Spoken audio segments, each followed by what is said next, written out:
Face à face.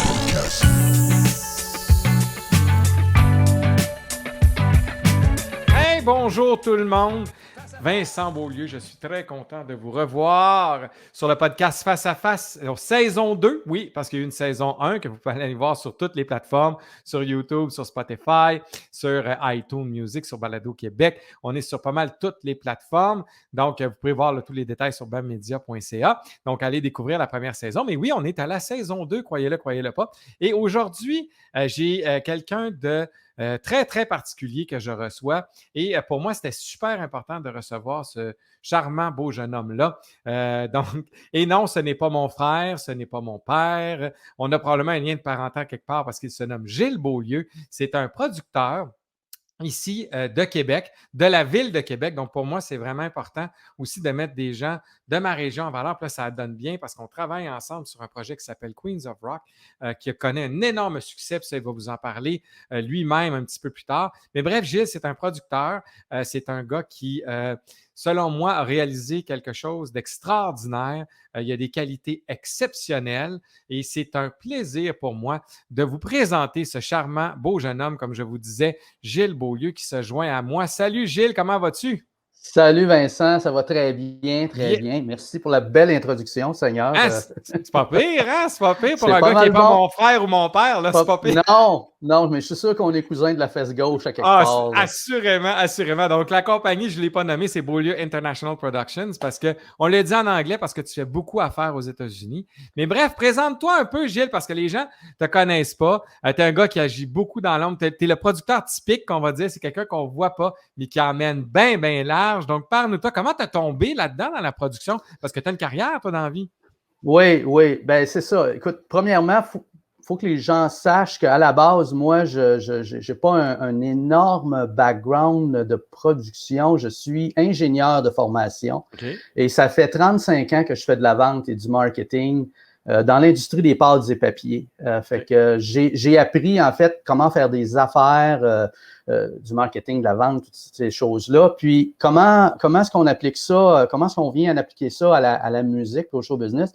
Ben, il y a une facette de moi que peu de gens connaissent, c'est que je suis aussi musicien. Moi, j'ai été claviériste, chanteur dans les bands avec un duo pendant plusieurs années quand j'étais étudiant.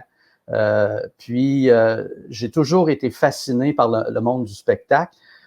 Puis, j'ai eu l'opportunité, je te dirais, vers la fin des années 90, de marier, si tu veux, les deux, parce que dans mon industrie, il y avait des congrès. Et puis, il y a un des congrès qui se déroulait à l'époque au Château Frontenac de l'industrie des pâtes et papiers, dans lequel j'ai eu l'opportunité de faire partie du comité organisateur. Okay. Et puis, il y avait des volets techniques et il y avait des volets sociaux avec une partie spectacle. Puis c'est comme ça que j'ai mis un petit peu le doigt dans la production ou la coproduction de spectacle au niveau corporatif. Fait que c'est tout simplement comme ça. Puis ça m'a apporté mettre le doigt dans l'engrenage. Ensuite, la main est passée, le bras. Et puis ça l'a expansionné beaucoup. J'ai travaillé au tout début avec une chanteuse que j'avais engagée justement pour le fameux congrès, qui est de Québec, en fait, qui est Cassiopée, qui était dans les Folies de Paris à l'époque. Je l'avais engagée pour justement un corpo. Puis on s'est liés d'amitié. Puis quelques années plus tard, elle avait besoin d'aide pour produire un spectacle. Moi, je produisais du corpo. Ben, je dis, gars, je vais essayer ça, faire un spectacle. Fait qu'on avait loué la salle Albert Rousseau pour produire son spectacle. Là, on recule, on est en 2004, quand même. Puis quand je l'ai rencontré au début, on était en 1999. Fait que ça date quand même de plusieurs années, là, mon incursion dans le domaine. Fait que j'ai commencé à toucher à ça un peu pendant quelques années. Ensuite, j'ai pris une pause.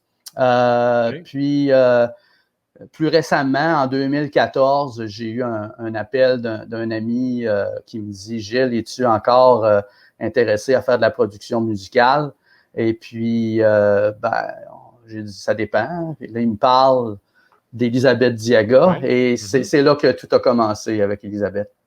Oui, puis ce qui arrive avec Elisabeth, c'est juste phénoménal dans les faits, là. Ouais, ben écoute, ce qui s'est produit, en fait, c'est que j'ai vu son spectacle Queens of Rock qui était présenté à Brossard en octobre 2014. Puis, elle se cherchait des partenaires pour produire ou coproduire son spectacle ailleurs au Québec, principalement à la ville de Québec. Et comme moi, je suis de Québec, j'avais déjà produit des spectacles ici. Mon ami a pensé à moi, puis il nous a mis en contact. Mais quand j'ai vu son spectacle en octobre, j'ai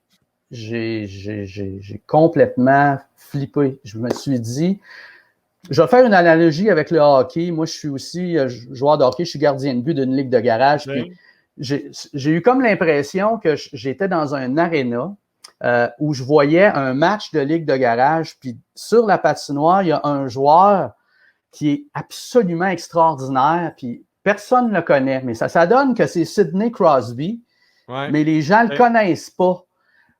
Fait que moi, je vois Elisabeth sur le stage. Écoute, la voix, la présence, le dynamisme, ça, j'ai dit, my God. Puis, je te dis, tout de suite, je me suis dit, c'est trop fort pour la Ligue. Je veux dire, je connais pas ça. Je me suis dit, ce spectacle-là gagne à être vu, cet artiste-là gagne à être connu.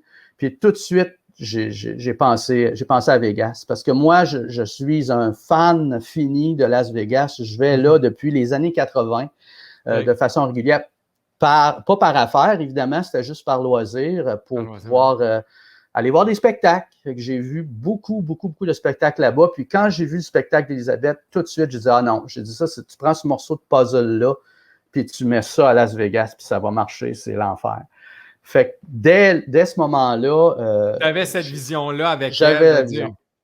Parce qu'Elisabeth, il faut le dire pour les gens, avait quand même eu une carrière, elle avait sorti des albums, elle avait quand même connu un certain succès au niveau des radios. Est-ce qu'elle était dans Rock Story avant que tu la rencontres ou ça a été après? Elle était dans Rock Story. Moi, j'ai rencontré en personne pour la première fois, puis tu vas voir qu'il n'y a pas de hasard dans la vie, au lancement de Dracula. En 2005. Je commençais tout juste à travailler avec Cassiope, qui m'avait demandé d'être son gérant en plus d'être producteur. Puis j'avais rencontré Elisabeth Diaga, puis Cassiope m'avait dit à ce moment-là, écoute, cette artiste-là, c'est le fun de la voir revenir dans un projet parce que, comme tu disais, elle avait eu des succès dans les années 90 avec Touche pas, Voyeur, son album éponyme là, qui est sorti en 96. Elle a même été en nomination comme révélation de l'année au Gala de la Disque en 97. Fait, c'est quand même une artiste de talent, mais on l'a comme un peu perdu de vue. Une artiste qui vient et qui repart. Puis là, ben, c'était le fun parce qu'elle revenait sur le forefront, si tu veux, du show business québécois avec une présence dans Dracula. Puis, plusieurs années plus tard, Cassiope avait reçu un coup de fil de Jean Ravel qui cherchait une chanteuse pour Rock Story parce que Suzy Villeneuve avait quitté l'aventure. Puis Cassiope avait recommandé Elisabeth Diaga à Jean Ravel. C'était parti comme ça. Fait qu'il y a un lien entre ces filles-là et moi, si tu veux.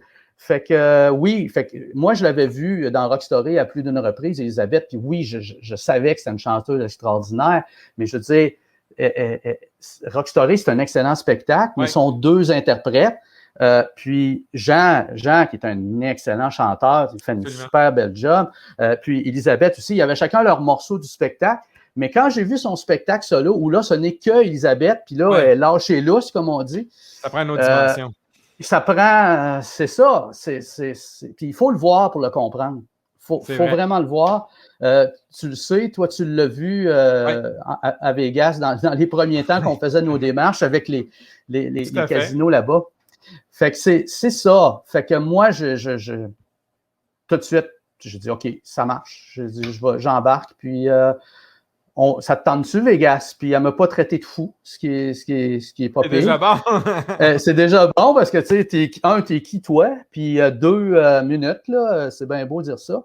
Mais ce qu'elle savait pas, c'est que moi, ce que je fais, dans le fond, c'est pas extrêmement compliqué. Hein, c'est que je pense que j'ai un bon pif pour les artistes qui sortent de l'ordinaire. Mm-hmm. Puis, j'ai un background en vente et en marketing. Fait que quand j'ai un produit, puis ça, on fait bien des jokes avec ça, avec Elisabeth, elle dit « je suis juste un produit ».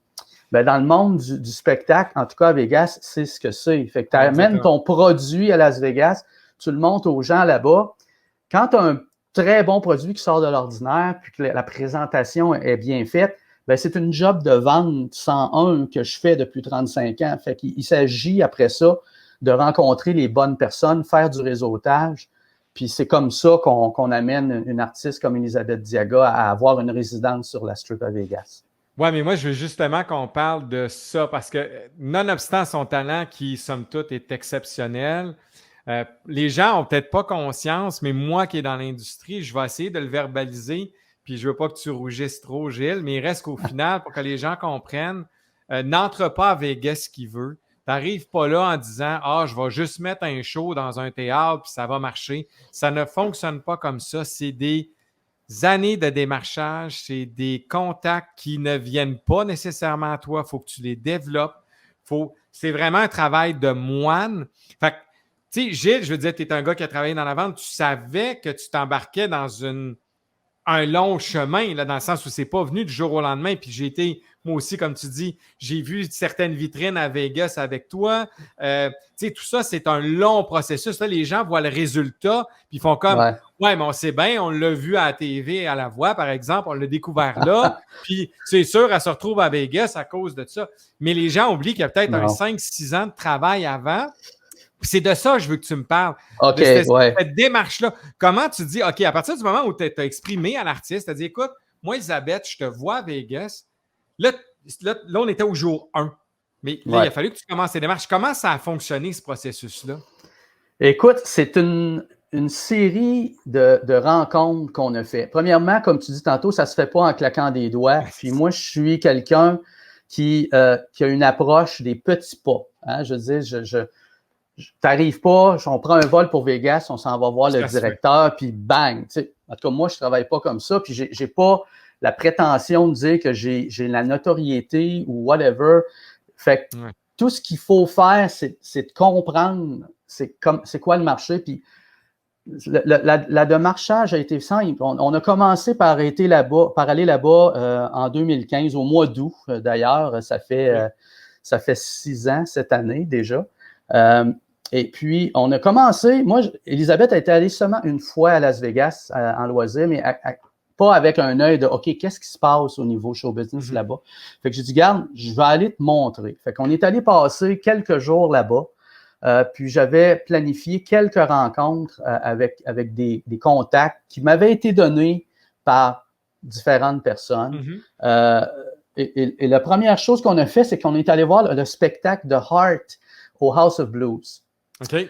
Puis nous, on avait un ami qui nous a mis en contact avec le batteur de Heart, qui est Ben Smith, qui est vraiment un chic type. Et puis, j'avais son cellulaire.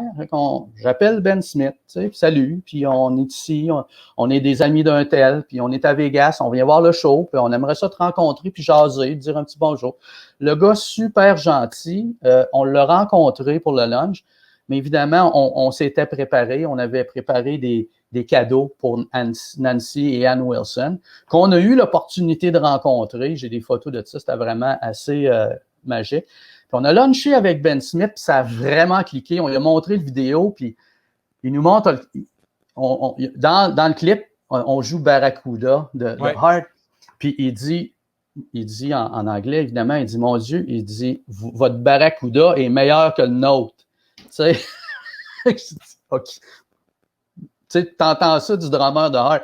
Fait que, comme on dit en anglais, we must be doing something right. Tu sais, on doit faire de quoi de correct. Ah oui. Mais le type, vraiment charmant, gentil, puis on a gardé le contact, puis on l'a rencontré ailleurs avec l'autre band, avec Nancy Wilson, avec qui on a eu l'occasion de jaser.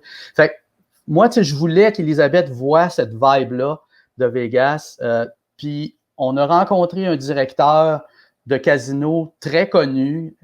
Je rentre là, moi, avec mon laptop, puis je monte la vidéo. Puis le gars, il l'avait vu, tout ça, mais un monsieur très flegmatique, très froid à la limite. Puis là, il me regarde. Puis là, il part, lui. Il dit, vous avez un produit extraordinaire. Votre vidéo est bien faite. Il est bien monté. Moi, je ne peux pas prendre votre show ici parce que j'ai David Copperfield, j'ai K, j'ai tel ça. Mais Il dit « Appelle un tel, un tel, un tel. » Il m'a donné 5 numéros de téléphone. Puis je suis parti de là. Des agents, des entertainment managers ailleurs, tout ça. Puis j'ai fait mon petit bonhomme de chemin, puis on a rencontré un tel. J'ai même rencontré d'autres producteurs là-bas, des compétiteurs potentiels, pour comprendre comment est-ce qu'eux sont arrivés là, quel a été le cheminement. Fait, tu sais, c'est beaucoup d'études. Puis, à un moment donné, je veux dire, c'est arrivé comme ça, avec un agent avec qui on travaillait. J'ai dit, garde, Steve, je vais juste pas lâcher. Tu me connais pas, mais on va venir ici. Puis, il me dit, OK, il dit, j'aurais peut-être une idée. Fait que là, on a fait un showcase. Puis, comme je le dis tout le temps, quand les gens ont vu le spectacle, c'est comme s'ils ont pris leur première shot de drogue. C'est fini. Après ça, tu veux marcher avec nous autres. Et c'est ça qui s'est produit. Ils ont vu le spectacle et ils ont dit « Oh my God, you're going to be back here many times. » Tu sais? Fait que, OK, parfait. Fait que qu'est-ce que ça prend? Fait qu'on a bâti là-dessus. Puis, puis ça parle, hein, Vegas?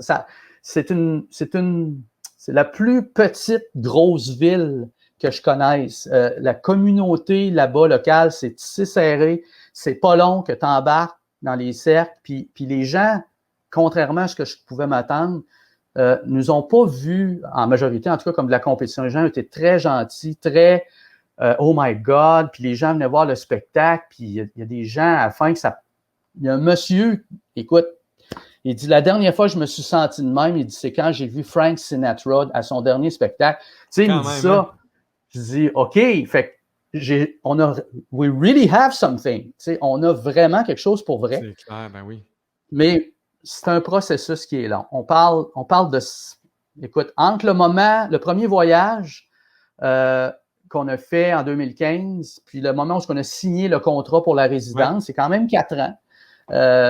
Puis je veux dire, moi j'ai une job à temps plein là, hein? Fait que ça demande beaucoup de sacrifices personnels de ma part, de la part de ma conjointe, parce que il y a une bonne partie de mes vacances que j'ai pris pour ça, aller là 2, 3, 4 jours, fin de semaine qu'on rallonge puis tout ça. Puis je la remercie en passant parce que sans son support ça aurait été pas possible, ma conjointe Sylvie. Puis écoute. Vraiment, on était chanceux. Il y en a qui disent on fait notre chance, oui, mais je savais que j'avais un bon produit. Puis aujourd'hui, les gens me donnent raison. Actuellement, on a au-dessus de 160 spectacles de faits depuis octobre l'an dernier. On a commencé en pleine pandémie. Ça, c'est une autre histoire. C'est pas évident. Mais on a réussi à faire ça à date, et puis ça continue, hein, ça continue. Puis là, on a juste hâte que les frontières soient ouvertes, parce que à date, c'est juste des Américains qui ont vu le spectacle. Il y a 2 Québécois qui l'ont vu, c'est drôle. C'est des gens qui travaillent pour le Resorts World, qui est le nouvel hôtel qui vient d'ouvrir en juin dernier, où Céline Dion va faire sa série de spectacles au mois de novembre prochain. C'est des gens qui travaillent pour la compagnie qui a fait les gradins de la salle. C'est une compagnie canadienne, québécoise. Fait que ces gens-là sont venus voir le show puis ont dit, écoute, Fait que c'est très, très valorisant pour moi, je dois te dire, parce que je comprends. Je te cacherai pas que quand tu pars pour commencer une aventure comme ça, tu sais pas dans quoi tu t'embarques exactement. Tu sais où tu vas aller, tu as une idée du chemin, mais il faut que tu deals avec les curves qui te sont lancées un petit peu durant le processus. Puis là, ce qui est extrêmement plaisant, c'est que si tu vas voir sur TripAdvisor, les reviews sont complètement capotées. Puis tu tapes Queens of Rock, puis là, écoute, les gens, on n'a aucune revue en bas de 5 étoiles. Fait que c'est extrêmement le fun. Fait que les gens réalisent pas tout le temps. Nous, avant d'aller à Vegas, tu le sais, Vincent, on s'était parlé un peu, on a fait quelques spectacles Queens of Rock au Québec. On a fait quelques festivals, quelques salles. C'est très, très low profile, comme on dit, bas profil. Et puis, avec une artiste qui, somme toute, était, malgré qu'elle avait eu des succès dans les années 90, peu connue. Puis c'est pour ça aussi que je pense que le fait qu'Élisabeth ait fait la voix en 2020, ça a été un bon tremplin pour remettre Élisabeth dans les yeux du public québécois. Ouais. Parce que les gens, somme toute, l'avaient comme. Les gens ne la connaissaient pas ou l'avaient oubliée ou quoi que ce soit, mais c'est une artiste avec un talent énorme qui a toujours été dans la voie de service. Fait que je vais corriger un petit peu tantôt ce que tu disais, puis il n'y a absolument aucun lien avec le fait qu'on ait fait la voix et le spectacle à Vegas. D'ailleurs. Je disais à la blague, c'est ça. Puis pour que les gens sachent un peu le behind the scenes, c'est que tout ça a de l'air totalement. Tout ça est arrivé en même temps, mais Vegas, comme tu l'as mentionné, ne serait-ce que dans le timeline, se planifiait déjà d'avance, nonobstant qu'elle fasse la voix ou pas. C'était déjà dans les cartons. Donc, c'est pas, la voix n'a pas influencé du tout Vegas, c'est juste qu'au final, ça a peut-être influencé l'annonce du moment où tu allais commencer, mais il reste qu'au final, il y a de la stratégie aussi là-dedans, mais il reste qu'au final, effectivement, c'était dans les cartons avant. Puis tu sais, moi, écoute, puis d'ailleurs, j'ai mis le site web de Queens of Rock si les gens veulent aller découvrir. Il est sur le bandeau ici, donc c'est queensofrocklv.com. Allez faire un tour là, vous allez découvrir c'est quoi si vous ne savez pas. Puis disent, coudonc, ça fait 21 minutes qu'ils parlent de Queens of Rock. C'est quoi là? Ben voici le site web est là. Donc, vous allez pouvoir aller visiter le site. Vous allez voir toutes les informations. Puis justement, elle a même gagné un prix Queens of Rock, donc le Best of Vegas 2021. Donc, c'est pas une affaire qui a été gagnée encore une fois en 83, mais c'est cette année. Donc, c'est un gros prix. Puis ça, je pense que pour vous autres à Vegas, ça a été aussi une belle reconnaissance, non? Oui, c'est sûr. Écoute, ce qui est le fun avec ce prix-là, c'est que c'est un prix, c'est par vote populaire. Hein? C'est un magazine qui est le Las Vegas Weekly, qui est un prestigieux magazine de Las Vegas, qui organise ce concours-là à chaque année. Puis, il y a des mises en nomination. Puis, bon, moi, le directeur du théâtre, il me dit ça. Il dit, garde, il y a ce magazine-là, ils font ce concours-là. Ça s'appelle Best of Las Vegas. Puis on pense que Queens of Rock pourrait avoir des chances de gagner. Ouais. Puis il dit envoie ça à ton monde, puis demande aux gens d'aller voter, puis eux autres le font, puis tout ça. Puis j'avais comme oublié ça. Tu sais, on arrive là, nous autres, on s'attend pas. Fait que, puis à un moment donné, je suis dans la voiture, je reviens de faire l'épicerie, puis je m'en vais à la maison à Vegas, puis c'est la directrice du théâtre, la directrice marketing qui m'appelle, elle dit « Gilles, elle dit « Félicitations ». Je dis « Qu'est-ce qu'il y a? » Ben, elle dit « T'es pas au courant? » Je dis « Ben non. » Elle dit « Queens of Rock a gagné le meilleur spectacle hommage à Vegas en 2021. » Je dis « Hein? » Incroyable. Tu me niaises? Elle dit « Ben non. » Elle dit « Puis là, il y a une réception, puis il y a une grosse affaire, puis tout ça, puis tu vas avoir un email, puis ah bon, OK. » Bon. Fait que, mais merci à tout le monde qui ont voté pour nous, mais je te le dis, c'est vraiment extraordinaire. Fait que, comme je te disais, les gens du Québec, il y en a des gens qui l'ont vu le spectacle, il n'y en a pas énormément. On est à Las Vegas. Écoute, on ne sait pas quand est-ce qu'on va revenir, bien honnêtement, parce que là, les choses. Là, il y a la pandémie qui met un petit break, là, mais tous les spectacles à Vegas, ça tourne au ralenti. Les gens on craint un peu. Mais éventuellement, c'est facile d'envisager qu'on va revenir au Québec pour faire une tournée de spectacle. Puis laissez-moi vous dire que ceux qui ont vu le spectacle au Québec, ce qu'on fait maintenant, c'est on est ailleurs. Écoute, on a amené le spectacle au standard de ce qui se fait à Las Vegas. Et laissez-moi vous dire que j'ai pas honte de présenter ce spectacle-là n'importe où, contre n'importe quel autre spectacle présenté. Fait que ça va être quelque chose. Quand on va le faire, là, soyez prêts. Oui, mais écoute, puis pour continuer un peu dans ce qu'on disait tantôt, tu sais, bon, là, tu parlais justement, là, parce que là, c'est quand même 4 ans d'investissement. C'est ce bout-là que je veux dire, c'est qu'à un moment donné, bon, toi, tu as une job, tu as une conjointe, tu sais, là, tu dis, OK, moi, je vais mettre mes économies dans un show que tu es peut-être, tu sais, tu fais des nombreux voyages à Vegas, puis pour que les gens le sachent un peu, tu n'y allais pas une fois par année, tu y allais régulièrement. Donc, il faut que tu investisses, il faut que tu arrives là, il y a les hôtels, il y a tout ça. Qu'est-ce qui, à un moment donné, je veux dire, ça n'a pas dû toujours être facile. Qu'est-ce qui t'a fait persévérer là-dedans? Parce que je veux dire, financièrement, à un moment donné, ça se peut que ta conjointe te dise, écoute, Je comprends, là, mais ça fait 20 000 que tu mets dans tes avions depuis 2 ans. Là, tu peux-tu juste, s'il te plaît? Non, mais c'est pas une question de montant, comme une question de dire, tu disais financièrement, tu t'es mis à risque aussi. T'as-tu un goût du risque terrible, Gilles? Comme je te dis, ça fait plusieurs fois que je joue à Vegas, mais je ne suis pas un joueur. Je ne gamble pas. Oui, c'est vrai. Je ne vois pas les machines. Je vais peut-être mettre un 20$, mais une fois par année. Juste pour le principe, pour dire que bon, mais je suis un type qui est très, très passionné. Et c'est probablement le terme qui me décrit le mieux. Quand j'ai commencé à toucher au show business au début des années 2000, milieu des années 2000, j'ai eu la piqûre. Puis quand tu vois un artiste de cette trempe-là, puis que tu es profondément convaincu, écoute, loin de moi l'idée de faire une comparaison avec Céline Dion ou René Angélil, mais je peux comprendre René Angélil quand il a entendu Céline pour la première fois dans son bureau quand elle avait, je pense, 14 ou 15 ans, puis qu'il a dit « Gabin, toi, là, je te vois big. » J'ai eu exactement le même feeling quand j'ai vu le spectacle d'Elisabeth.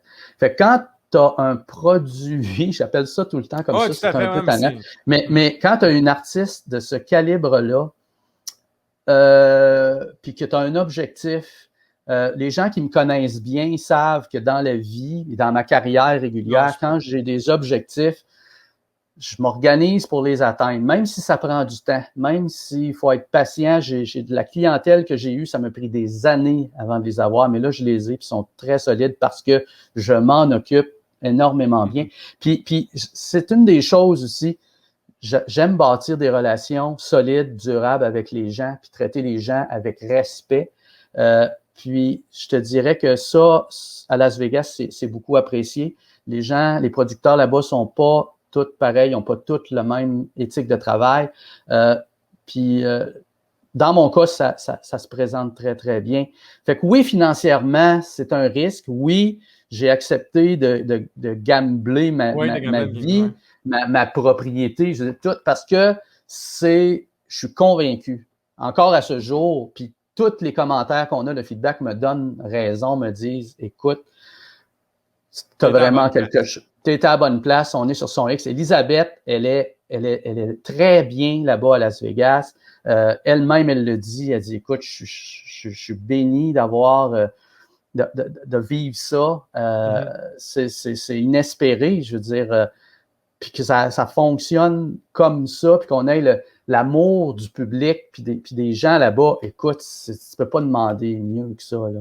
Je comprends, absolument. Puis de là en terminant, tu sais, parce que là, évidemment, il y a bien des artistes qui nous écoutent, il y a bien des gens qui disent « Hey, moi, mettons, je voudrais aller à Vegas ou je voudrais m'exporter. » Parce qu'il y a ça aussi, je ne veux pas juste parler de Vegas comme de l'exportation. Si tu avais un conseil à donner à un artiste qui souhaite s'exporter, qu'est-ce qu'il doit regarder en premier? Tu sais, parce que moi, je me doute un peu de ce que tu vas répondre parce que tu parles beaucoup depuis dans ton entrevue de la compréhension du marché, de bien comprendre où tu t'en vas pour être sûr d'arriver avec le bon produit, puis appelons ça comme ça, le bon spectacle, la bonne affaire à présenter. Mais qu'est-ce que tu conseillerais à un artiste qui dit « OK, moi, j'aimerais ça faire ça. » Qui m'appelle. Oui, je ne vais pas t'inonder de téléphone, Gilles. C'est surtout ça. Non, mais sérieusement, je veux dire, il y a d'autres artistes qui m'ont approché et que j'ai approché dans le début de mon processus. Et comme je te dis, je pense que la clé du succès à Vegas, c'est qu'il faut que tu arrives avec quelque chose de différent, qui n'existe pas déjà. Ça, c'est clair. Et puis, il y en a des spectacles à Vegas, là. Tu sais, avant la pandémie, puis là, ça commence à remonter. On parle de entre 100 et 150 spectacles par soir. Incroyable. C'est la capitale mondiale de l'entertainment. Fait qu'on compétitionne pas comme contre 2, 3, 4, 5, 10 autres salles dans la ville, là. On compétitionne contre un paquet. Fait qu'il faut que tu sois sûr que ton produit est vraiment exceptionnel. Exceptionnel. Quelqu'un qui veut arriver avec un genre de spectacle qui existe déjà là-bas, il faut que l'artiste, les artistes, les musiciens, il faut qu'il y ait quelque chose, il faut qu'il y ait un wow factor. Et c'est comme ça que tu vas convaincre les gens d'embarquer avec toi. C'est ça. Puis je veux dire, moi, mon objectif en amenant Queens of Rock, et plusieurs personnes le savent, c'est que je n'ai pas l'intention de m'arrêter là. Il y a évidemment d'autres artistes que je trouve ici, qu'on a au Québec, qui sont vraiment extraordinaires et qui pourraient vraiment bénéficier d'une visibilité là-bas, d'une plateforme. Puis je veux dire, quand ça fonctionne bien à Vegas financièrement, ça peut être très intéressant aussi. Fait que, pas au début, c'est beaucoup d'investissement, mais c'est ça. Assurez-vous que vous avez un produit, un spectacle, un artiste au-delà de la tu sais, je veux dire, il y a des gens qui me disent, oui, mais Gilles, j'en ai vu des shows à Vegas, puis il y en a qui sont ordinaires. Oui, c'est vrai, il y en a, mais ces shows-là, ils ne durent pas longtemps. Il y a des spectacles qui sont excellents qui ne durent pas longtemps aussi. Tu sais, fait que c'est pas facile, mais la théorie des petits pas. Commence par monter ton spectacle, envoie un démo, puis je veux dire, on commence de même. Puis sérieux, je veux dire, je lance un appel. S'il y a des artistes vraiment, puis il y en a qui se connaissent et qui vont se reconnaître dans mes propos, je veux dire, on est là pour ça. C'est l'objectif de ma seconde carrière. C'est d'amener des artistes de calibre international à l'international. C'est vraiment ça que je veux faire. T'es un des rares qui a réussi, Gilles, et t'as toute mon admiration. Et franchement, pour moi-même, essayer d'exporter des trucs, c'est pas évident, mais ce que tu as accompli, Gilles, est hallucinant. Moi, je suis tout admiratif devant ce que tu as fait, puis je te félicite, puis je suis bien, bien fier de pouvoir être un petit maillon de ça ici au Québec pour Queens of Rock. Mais écoute, merci beaucoup, Gilles. Tu es un exemple de persévérance hallucinant. Merci d'être ce beau modèle. Puis les gens, prenez les conseils de ce qui vient et notez bien, rewindez au pire ce qu'on vient de se dire. Gilles est là pour ça. Puis c'est un gars honnête, c'est un gars droit. Vous allez voir d'excellents conseils. Vous allez avoir leur juste. N'hésitez pas à le contacter. Il est bien, bien fin. Puis il n'est pas, comme vous pouvez voir, il est d'une humilité légendaire. Ça, je pense que c'est les Beaulieu. En général, on est légendaire. on est humble, mais reste qu'il ne vous prendra pas de haut. Puis c'est un gars qui n'est pas avare de conseils. Même moi, je l'appelle parce que, soyons bien transparents, j'ai quand même discuté de certains projets avec Gilles pour l'extérieur et tu as l'heure juste.